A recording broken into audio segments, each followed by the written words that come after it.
오늘 같이 보실 말씀은 신약성경 요한복음입니다. 요한복음 14장 20절과 21절 두 절만 같이 보도록 하시겠습니다. 요한복음 14장 20절과 21절입니다. 제가 봉독해 드리겠습니다. 그날에는 내가 아버지 안에 너희가 내 안에 내가 너희 안에 있는 것을 너희가 알리라. 나의 계명을 지키는 자라야 나를 사랑하는 자니 나를 사랑하는 자는 내 아버지께 사랑을 받을 것이요 나도 그를 사랑하여 그에게 나를 나타내리라. 아멘. 저희가 지난주까지 사도행전 6장 7절 말씀을 가지고요. 기도가 있고 말씀과 구제가 열심히 이루어질 때에 하나님의 말씀이 완성해지고 또 제자의 수가 많아지는 그런 역사가 일어남을 그런 말씀을 나눴습니다. 오늘도 사도행전 6장 7절은 읽지는 않았습니다. 근데 사도행전 6장 7절에 보시면 마지막 부분에 이 제사장의 무리가 복음에 복종하는 그런 말씀이 있습니다. 이 복종하는 역사를 통해서 오늘 또 은혜를 좀 이렇게 나눴으면 좋겠습니다. 특별히요, 이 복음에 복종한다 라는 의미가 무엇인지 한번 살펴봤으면 좋겠는데요. 이 의미를 살펴보기 위해서는 오늘 읽은 요한복음 14장 20절과 21절 말씀, 이 말씀을 같이 한번 살펴보면서 이 말씀이 복음에 순종한다는 것이 무슨 의미인지를 저희들에게 보여주고 계시기 때문에 한번 살펴보면서 은혜를 나눴으면 좋겠습니다. 이 사도행전 6장 7절을 한번 기억하시면은요, 사도행전 6장 7절 보시면 이 마지막에 제사장의 무리가, 그렇죠? 제사장입니다. 제사장의 무리가 복음에 복종했다고 이렇게 기록되어지고 있습니다. 이게 무슨 의미일까요? 제사장의 무리가 복음에 복종했다. 제사장들이 무엇을 하는 사람들이었습니까? 그죠? 제사하는 사람들이었어요. 그리고 이 사람들이 죄를 회개하기 위해서 하나님께서 명령하신, 그죠? 하나님께서 명령하신 제물들을 가지고 온 사람들로부터 그 제물을 받아서 그 제물을 죽이고 제사를 지내고 죄를 해결하고 또 하나님과 또 그 사람들과의 관계를 회복시키는 그런 일을 하는 자들이 바로 제사장이었습니다. 구약시대 때. 그런 자들이 복음에 복종하였다라고 했을 때의 그 의미는요, 하나님께서 구약에서 명령하신 이 속건제가 있었고 속죄자가 있었고 여러 제사들이 있었습니다. 그 제사들이 예수 그리스도 안에서 완성되었음을 인정하고 믿는 자들이 되었다라는 의미입니다. 이 땅에 오셔서 십자가 위에서 우리 예수님께서 죽으시고 이 죽으심의 단 한 번으로 모든 죄의 문제를 해결하셨기에 그리고 하나님과의 관계를 이 예수님께서 회복시키셨기 때문에 더 이상 구약에서 요구되어지고 있는 제사들이 필요 없음을 그리고 참된 제사장이 바로 예수 그리스도이심을 인정하고 그에게만 복종하는 그런 모습이 나타나고 있다라고 저희들이 이해할 수가 있는 겁니다. 그렇다면 이 제사장들이 예수님에게 복종했다의 모습이 있었다면 그러면 예수님에게 복종했다 하는 모습이 어떤 의미일까요? 그걸 저희들이 한번 살펴봤으면 좋겠습니다. 오늘 요한복음 14장 20절과 21절을 통해서 두 가지로 가지고 은혜를 나누면서 예수님의 모습에 복종한다는 것이 어떤 모습인지 한번 살펴보도록 하겠습니다. 첫 번째로 복음에 순종한다. 또 특별히 복음이 되시는 우리 예수님에게 복종한다라고 했을 때 그 모습은 바로 예수님과 연합되는 모습입니다. 연합되는 겁니다. 예수님과 하나가 되는 거예요. 연합된다는 것은 예수님께서 내 마음에 거하시는 것이고요. 예수님이 나의 안에 그리고 예수님 안에 내가 거하는 것입니다. 그래서 오늘 본문 말씀 20절에 보시면 이런 말씀이 있습니다. 그날에는 내가 아버지 안에 너희가 내 안에 내가 너희 안에 있는 것을 너희가 알리라 라고 말씀을 하십니다. 이 20절 말씀에서 특별히 예수님께서 하나님 안에 우리가 예수님 안에 또 예수님께서 우리 안에 있다고 말씀을 하실 때에 우리가 예수님 안에 그리고 예수님이 우리 안에 있다라는 그 의미를 한번 생각해 보시고 그게 무슨 의미일까? 한번 대답을 여러분들이 마음속에서 한번 해보시기 바랍니다. 예수님이 내 안에, 내가 예수님 안에. 예수님께서 우리 안에 거하신다는 겁니다. 그때 여러분 생각하실 때 예수님이 우리 어디에 거하시는 겁니까? 우리 안에 하실 때 아니 어디라고 생각하세요? 그렇죠? 예수님께서 우리 마음에 거하시고 우리 마음을 주관하시는 주인이 되신다라는 의미입니다. 그걸 믿는 거예요. 다시 말씀드리면요, 복음에 복종하는 것, 예수님께 복종하는 것은 바로 우리의 마음 속에 예수님을 주인으로 모셔서 우리가 주인이 아니라 예수님께서 우리를 주관하시는 주인이 되게 하신다는 겁니다. 특별히 로마서 10장 10절에 이런 말씀이 있습니다. 사람이 어떻게 해요? 마음으로 믿어 의에 이르고 입으로 시인하여 어디에 이릅니까? 구원에 이른다고 하셨습니다. 저와 여러분이요, 마음으로 예수님을 믿으면 의에 이르고 하신 말씀은 예수님으로 인해 여러분들과 저가 고침을 받도록, 그렇죠? 의에 이른다는 게 예수님의 의입니다. 우리는 의가 없습니다, 여러분. 기억하십시오. 여러분들은요, 의로운 사람이 결코 아닙니다. 오직 예수 그리스도의 의로만, 그렇죠? 저희가 의롭다 하심을 받은 거고요. 그 받음을 통해서 저희가 치료해져 가고 있는 겁니다. 그랬을 때 우리를 거룩하게 그리고 정결하게 고치도록 우리 예수님께 저희들을 내려놓는 것이 바로 복음에 순종하는 겁니다. 우리 마음에 거하시는 예수님은 우리 마음을 고쳐주시는 분이십니다. 죄로 가득 찬, 그렇죠? 죄로 가득 찬 저희의 모습을 예수님께서 거룩한 마음으로 고쳐주시는 것, 이것이 복음입니다.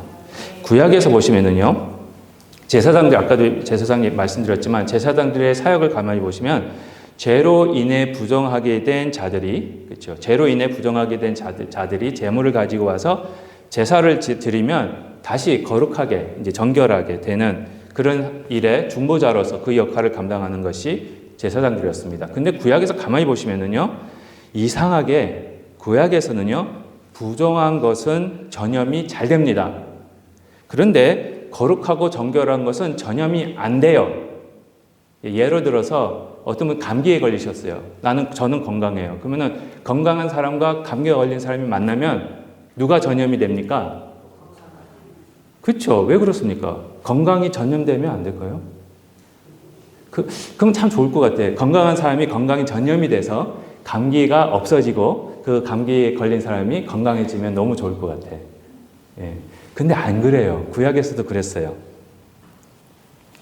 예를 들어서요, 거룩하고 정결한 자라도 문둥병에 걸린 사람을 만납니다. 그치? 문둥병에 걸린 자와 접촉을 하면 문둥병자가 거룩하게 되거나 정결해지는 것이 아니라 오히려 정결하고 거룩한 자가 그 문둥병자 때문에 부정하게 되어져요.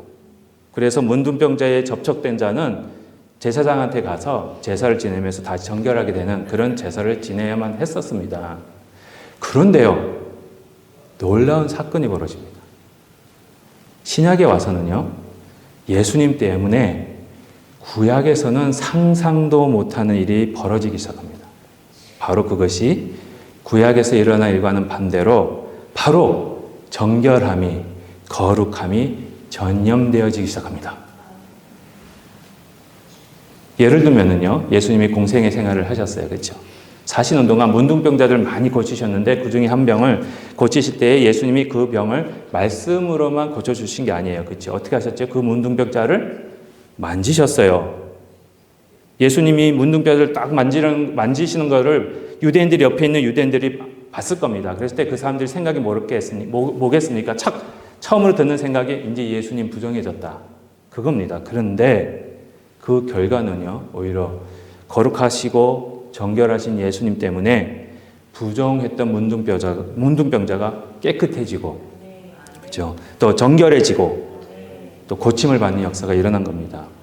예수님의 거룩하심이 세상의 부정한 것을 이기고 계심을 보여주고 계십니다. 예수님이 문둥병자의 몸을 딱 만지셨을 때에 그의 몸의 병이 나았을 뿐만 아니라 그의 마음까지도, 심령까지도 치료되어지는 역사가 일어난 겁니다. 문둥병이라는 병, 그렇죠? 지금도 그렇지만 옛날엔 더 심했습니다. 그 문둥병 때문에 지치고 상처를 받은 그 자가 그 자를 예수님이 어루만져 주시면서 그의 마음의 심령의 영혼의 병까지 완전히 고쳐주시고 구원해 주시고 정결케 해주시는 사건이 일어나고 있었음을 저희들은 알 수가 있는 겁니다. 우리 예수님은요, 여러분들을 구원해 주시면서 여러분들의 마음을 먼저 치료해 주시고 정결하게 하여 주시고 그 마음에 와서 여러분과 함께 거하시고 계시는 분이십니다. 먼저 죄로 병든 이 마음이 치료받고 정결해지고 거룩해져야지, 그렇지 않으면 저희가 복음의 기쁨을 누릴 수가 없습니다. 예수님은 더러운 곳에 오실 수 없습니다. 하나님은 거룩한 분이시기 때문에. 그렇죠? 그래서 먼저 깨끗하게 청소해 주시는 거예요. 그래서 말씀을 보시면은요, 가장 많이 언급되는 부분이 이 마음이에요. 너무나도 잘 아시는 팔복. 예, 복 너무 좋아하시죠? 예, 얼마나 좋아하면 한국 분들 다 베개에도 복, 이불에도 복, 숟가락에도 복. 그렇죠? 근데 이 팔복을 내용을 가만히 보시면은요, 희한합니다. 마태복음 5장 1절부터 나오는데요.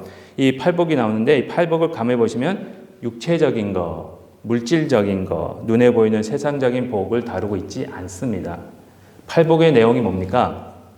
누가 복이 있다고 말씀하십니까? 누가 복이 있다고 말씀하십니까? 복 받은 자는 누구라고 그러십니까? 심령이 가난한 자, 애통하는 자, 온유한 자, 의에 줄이고 목마른 자, 긍휼히 여기는 자, 마음이 청결한 자, 화목하게 하는 자, 의를 위해 핍박받는 자, 이 8가지. 가만히 보시면은요, 무엇과 관련이 있습니까? 마음이에요.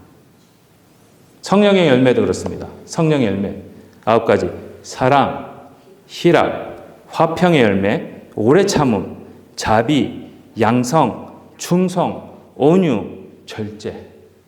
이 성령의 열매도 예레미야 선지자 말씀처럼 굳은 마음이 부드러운 마음으로 거듭날 때 생기는 열매들이라는 겁니다.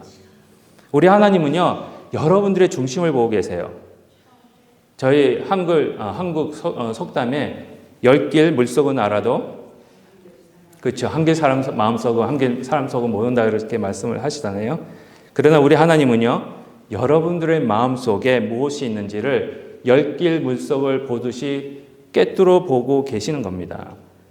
우리 마음속을 너무 잘 아시는 우리 하나님께서 죄로 가득 차고 또 죄로 이 죄된 모습 때문에 상처받고 또 부정해진 이런 저희 마음을 예수님을 보내셔서 십자가 위에서 죽게 하시고 3일 만에 부활하게 하셔서 이 복음을 믿는 자들로 하여금 죄로 물들고 그 죄 때문에 갈기갈기 찢겨진 저희 마음을 치료하시고 정결하게 하시고 거룩하게 하시는 겁니다.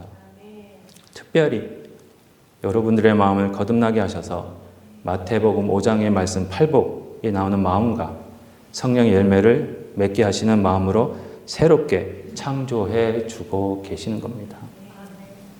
복음에 순종하는 모습으로 예수님께서 저희 마음을 치료하게 하실 때 저희들은요, 그냥 예수님께 맡기셔야 됩니다.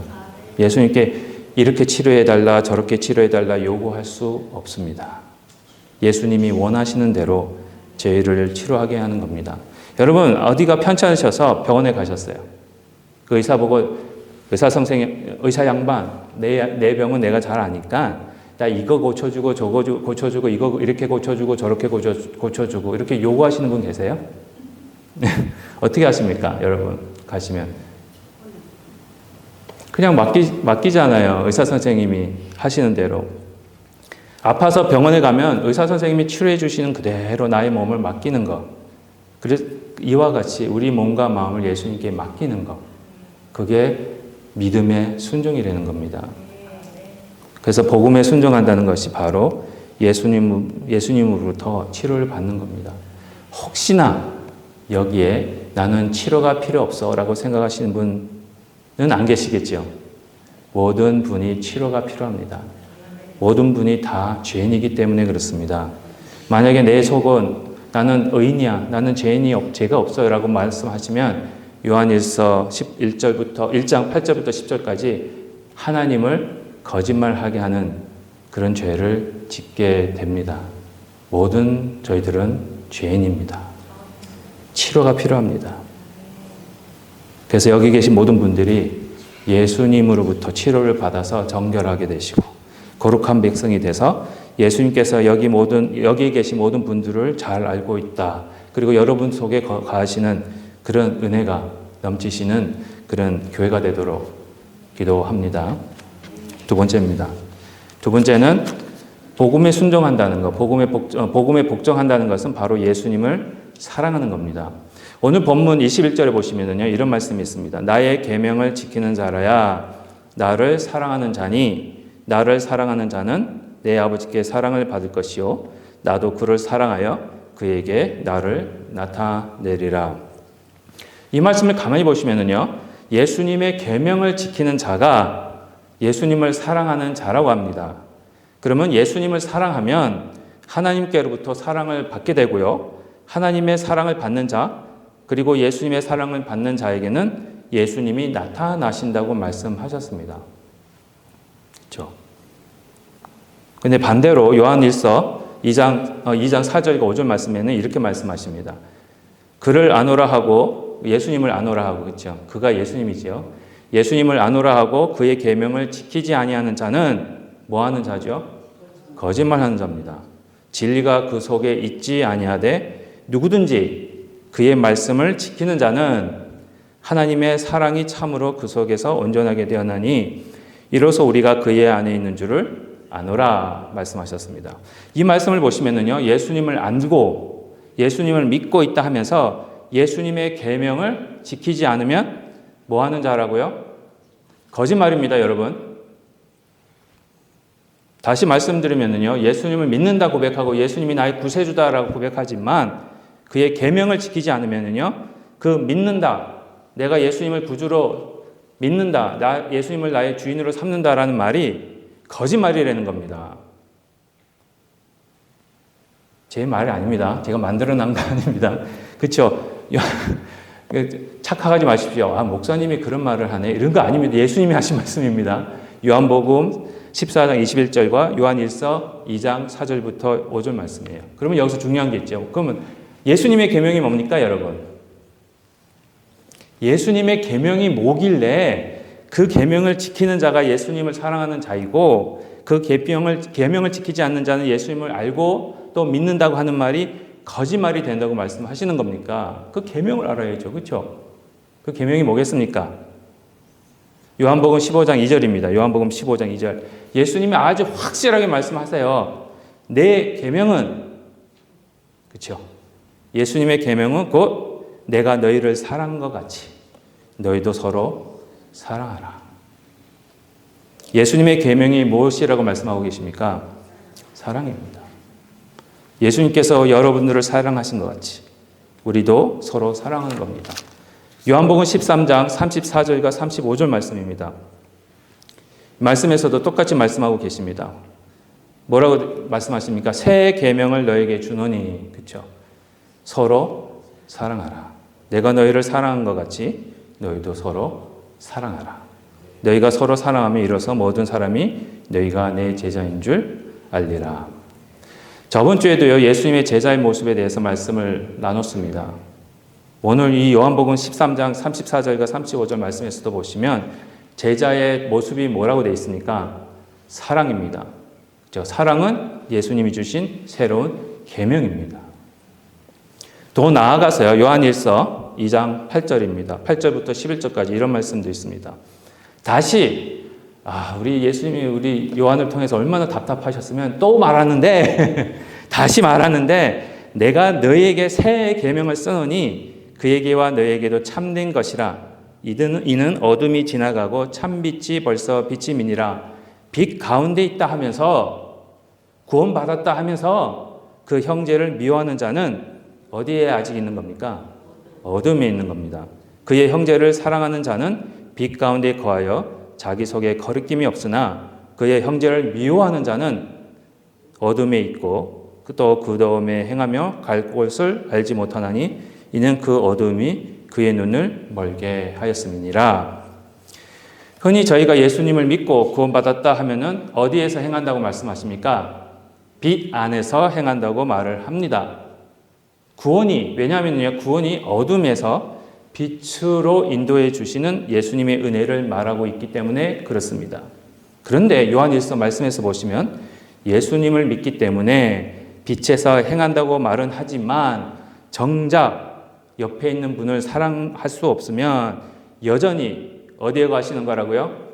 어둠에 가는 겁니다. 형제를 미워하는 자는 여전히 어둠에 거하는 것이라고 말씀하고 계십니다.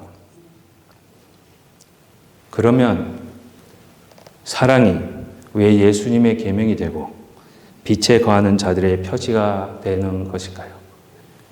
로마서 13장 10절 보시면 너무나 잘 아시는 말씀. 사랑은 모든 율법의 뭡니까? 완성입니다. 사랑밖에 없습니다. 그런데요, 저희가 사랑을 많이 오해해요. 잘 들으세요. 사랑을 많이 오해하세요. 사랑을 마음으로만 하는, 아까 마음 얘기 말씀드렸지만은 사랑을 마음으로만 하는 것이기 때문에 감정적으로만 생각하세요. 근데 성경에서 말씀하시는 사랑은요, 감정이 결코 아닙니다. 성경이 말씀하고 있는 사랑은 뭐라고 생각하십니까? 여러분, 사랑이 뭡니까? 사랑이 하면은 심장, 그 사람만 볼 때마다 막 심장이 두근두근 하는 게 사랑입니까? 예? 너무 좋아서 눈도 마주치지 못하고 수줍어서 말도 못하는 게 그게 사랑입니까? 아닙니다. 성경이 말하는 사랑은 결단입니다. 헌신이에요. 사랑이 뭐라고 질문하시면 사랑을 뭐라고 정의를 내리시겠습니까? 사랑이란 아무리 모른 척해도 관심 있는 게 사랑입니까? 아, 노래할 뻔했어. 죄송합니다. 사랑이란 아무리 모른 척해도 관심 있는 게 사랑이라고 생각하십니까? 아닙니다. 사랑은요, 바로 고린도전서 13장에서 너무 정확하게 말씀하고 계세요. 고린도전서 13장이 사랑장이잖아요. 그렇죠? 고린도전서 13장 말씀이야말로 사랑이 무엇인지를 잘 설명하고 있습니다. 그래서 고린도전서 13장 4절부터 7절까지 보시면 이런 말씀이 있습니다. 사랑이란 오래 참는 겁니다. 사랑이란 온유한 것입니다. 시기하지 않는 것입니다. 자랑하지 않는 것입니다. 교만하지 않는 것입니다. 무례히 행치 않는 것입니다. 자기의 유익을 구하지 않는 것입니다. 성내지 않는 것입니다. 악한 것을 생각하지 않는 것입니다. 불의를 기뻐하지 않고 진리와 함께 기뻐하는 것입니다. 모든 것을 참는 것입니다. 모든 것을 믿는 것이고요. 모든 것을 바라고 모든 것을 견디는 것이 사랑이라고 고린도전서 13장 4절부터 7절까지 말씀하고 계십니다. 이 고린도전서 13장에 있는 사랑의 정의, 사랑이란 무엇일까라는 것을 가만히 보시면 우리의 감정에 대해서 말씀하고 있지 않습니다. 사랑이란 마음이 두근두근 하는 거고 보면 볼수록 뭐 더 보고 싶고 관심이 쏠리고 그런 것이다 라고 말씀 안 하십니다. 그렇죠? 고린도전서 13장에 설명하고 있는 사랑은 결단이고 결심이고 헌신인 거예요. 오래 참기로 결심하는 겁니다. 자랑하지 않기로 결단하는 것이고요. 성내지 않고 화내지 않는 걸로 결심하는 것이고요. 무례히 행치 않기로 약속하는 것이고 모든 것을 참아주는 것을 참기로 결심하는 것이 사랑이라고 설명하고 있습니다. 그래서 말씀은 누구까지 사랑하라 하십니까? 원수. 여러분 원수 사랑할 수 있어요? 솔직히 저는 원수를 사랑할 수 있습니다. 여기 아마 다 원수 있으실 거예요. 솔직히 예. 혹시 저는 아닌가요?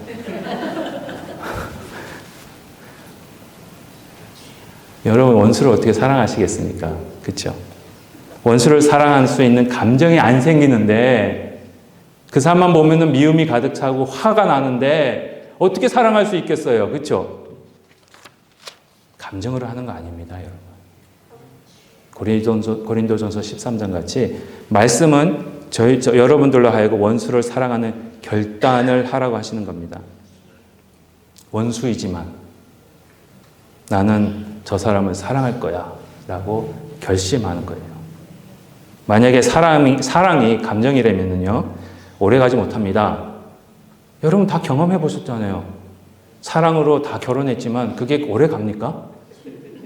솔직히 예, 저는 이제 집에 다 갔습니다. 그렇죠? 만약에 사랑이 머리로만 하는 거라면은 금세 잊어버립니다. 그렇죠? 제가 어느 90세 되신 할머니가 그 자녀와 대화하는 동영상을 찍은 게 있더라고요. 그러니까 미국 가족분이신데 그 동영상 찍은 거를 이제 한번 볼 기회가 있어서 봤는데, 이 할머니가 90세 되신 할머니가 자녀와 대화하는 내용을 찍은 동영상이었습니다. 이 90세 된 할머니가 안타깝게도 치매에 걸리셨어요. 그래서 기억을 잘 못하시는 분이셨어요. 그래서 그 동영상 찍으면서 그 자녀분들이 그 할머니에게 뭐 따님과 아드님이 한 분씩 계셨는데 그분들이 질문하는 장면이었습니다. 그 따님과 아드님이 그 어머니 되시는 90세 되는 그 어머니에게 질문을 합니다. 어머니, 오늘 음식을 어떤 것을 드셨는지 아세요? 모른대요. 그렇죠?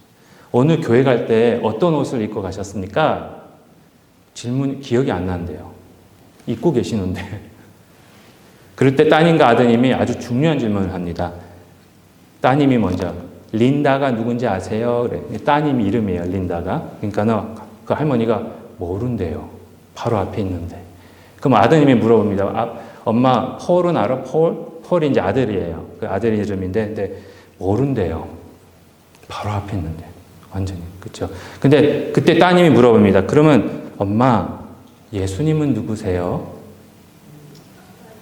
예수님은 누구세요? 물어봤어요. 그랬더니 그 할머니가 탁 생각하더만, 예수님은 나의 구세주이시지. 그는 내 마음에 계시고 나를 본향으로 데리고 가실 분이시지. 아주 똑똑하게 얘기를 하는 거예요. 그러니까 옆에 있는 아드님이 아멘 할렐루야 이 동영상을 보면서 제가 생각한 게 있어요. 믿음은 머리로 하는 게 아닙니다. 마음의 결단으로 예수님을 사랑하는 것이기 때문에 아무리 기억을 못하는 치매에 걸렸어도 자녀들에 대한 감정도 없어지고 기억도 없어지고 그랬다 해도 예수님을 사랑하고 있는 이 믿음만큼은 없어지지 않는 것. 그게 제대로 된 신앙생활이라고 생각합니다. 머리로만 예수님을 믿으면요, 기억이 없어질 때 예수님도 모릅니다. 혹시 죄송합니다. 진짜 죄송합니다. 내가 치매에 걸렸는데 예수님이 누구세요? 물어봤는데 누구지? 이래 되면 문제입니다, 여러분. 그건 머리로만 믿은 거예요. 하트는 안 변합니다. 저희들의 심장이 예수님께 헌신되는 순간 변할 수가 없어요. 저는 확신합니다. 심지어 그분이 코마 상태에 들어가도 예수님을 기억하십니다. 혹시 여러분 꿈에서 마귀와 싸워보신 적 계세요? 그거 예하셨는데? 예. 혹시 꿈에서 찬양하다가 너무너무 좋아서 울면서 깨어나시 본 적이 계시세요? 그 경험이에요. 코마 상태에 들어가도 꿈속에서 예수님을 찬양을 한다니까요. 그게 믿음의 순종입니다. 그러면 왜 하나님은 이런 사랑을 하라 하셨습니까? 그렇죠? 그 이유는 저와 여러분이 이미 이 사랑을 받았기 때문이에요. 저와 여러분이 아직 하나님과 원수되었을 때에 하나님은 저와 여러분을 먼저 사랑하시기로 결단하셨기 때문입니다. 원수인 저희들을 위해 먼저 예수님을 죽이시기로 결정하셨고, 이 사랑이 있기 때문에, 이 사랑을 받은 자이기 때문에, 이 사랑으로 예수님을 닮아가는 자이기 때문에 원수까지 사랑하라 하시는 겁니다. 로마서 5장 8절에서 10절 말씀입니다. 우리가, 너무 좋은 말씀이에요. 그렇죠? 우리가 아직 뭐죠? 죄인 되었을 때에 그리스도께서 우리를 위하여 죽으심으로 하나님께서 우리에게 대한 자기의 사랑을 결단하셨습니다. 확증하신 거예요. 확실하게 보여주신 거예요. 그러면 이제 우리가 그의 피로 말미암아 의롭다 하심을 받았으니 더 그로 말미암아 진노하심에서 구원을 받을 것이니 10절입니다. 곧 어떻게 해요? 우리가 뭐 되었을 때요? 원수 되었을 때에 그의 아들의 죽으심으로 말미암아 하나님과 화목하게 되었은즉 화목하게 된 자로서는 더 그의 살아나심으로 말미암아 구원을 받을 것이니라. 로마서 5장 말씀을 보시면은요, 하나님께서 우리에게 향하신 당신의 사랑을 결정하시고 결단하시고 확증하신 시간이 언제라고 하십니까? 여러분이 아직 죄인이었을 때, 여러분이 아직 원수였을 때에 하나님이 원수를 사랑하신 거예요. 예수님이 그 원수를 위해서 십자가에 죽으신 거예요. 저와 여러분이 아직 죄인이었고 원수였을 때 하나님은 원수인 저와 여러분을 사랑하시기로 결정하시고 결단하셨기에 예수님을 보내주시고 십자가에서 죽게 하시고 또한 부활시키셔서 저희들의 구세주가 되게 하시고 예수님을 믿는 자마다 구원해 주시는 은혜와 사랑을 베풀어 주신 겁니다. 이런 사랑을 여러분들이 먼저 받은 자들이기 때문에 원수를 사랑하라 하신다는 거예요. 형제를 사랑하라 하시는 겁니다. 여러분은 이런 사랑을 받았는데 남에게 이런 사랑을 주지 않으면 예수님이 그런 여러분들을 보실 때 뭐라고 그러겠습니까? 그래서 예수님이 비유로 이런 말씀 하신 거예요. 1만 달란트 빚진 자와 100데나리온 빚진 자의 비유. 그렇죠? 복음은 원수였던 우리들을 사랑하신 삼일체 하나님의 모습입니다. 예수님의 모습입니다. 이 모습을 믿어 원수까지 사랑하는 것이 바로 복음에 순종하는 겁니다. 이 사랑의 결단이 이루어지시는 저와 여러분이 되시기를 기도합니다. 결론적으로 말씀드리겠습니다. 믿음에 순종하는 것은요, 바로 내가 죄인임을 알고 예수님을 우리 마음속에 모시고 우리 마음을 정결하게 하고 그리고 거룩하게 치료되어지도록 하는 것입니다. 마치 병자가 수술대 위에 올라가서 모든 것을 의사들에게 맡기듯이 저희가 예수님에게 모든 것을 맡겨서 예수님으로 하여금 저희의 모든 것을 새로 만들어지게 하는 것입니다. 나를 이렇게 치료해 주십시오. 저렇게 치료해 주십시오라고 요구하는 것이 아니라 의사가 나를 마음대로 치료하듯이 예수님께 마음대로 치료할 수 있도록 내놓는 겁니다. 만약 여러분들이 아까도 말씀드렸지만 의사 선생님에게 가서 이렇게 치료해 주십시오. 저렇게 치료해 주십시오. 요구하면 그 의사가 뭐라고 그러겠습니까? 내가 의사입니다. 그렇죠? 내가 알아서 잘 치료해 드릴게요. 그렇죠? 걱정하지 마십시오. 예수님께 여러분 자신을 맡기시는 겁니다. 먼저 내가 치료가 필요하다는 것을 인정하십시오. 남이 아닙니다. 나입니다. 그리고 예수님이 알아서 치료하시도록 맡기시기만 하면 됩니다. 두 번째로 예수님을 사랑하는 겁니다. 예수님을 사랑할 때에 저희가 빛 안에서 행하는 것이 되고 빛 안에서 행할 때 원수까지 사랑하게 되는 겁니다. 사랑은 감정이 아닙니다. 뭐라고요? 결단입니다. 하나님께서 저희가 원수일 때 사랑하시기로 작정하신 것 같이 저희도 예수님을 그리고 나의 원수를 사랑하기로 결정하고 결단하는 것입니다. 이것이 믿음의 결단의 생활입니다. 이런 믿음의 순종이 있는 교회가 되시기를 주님의 이름으로 축복드립니다.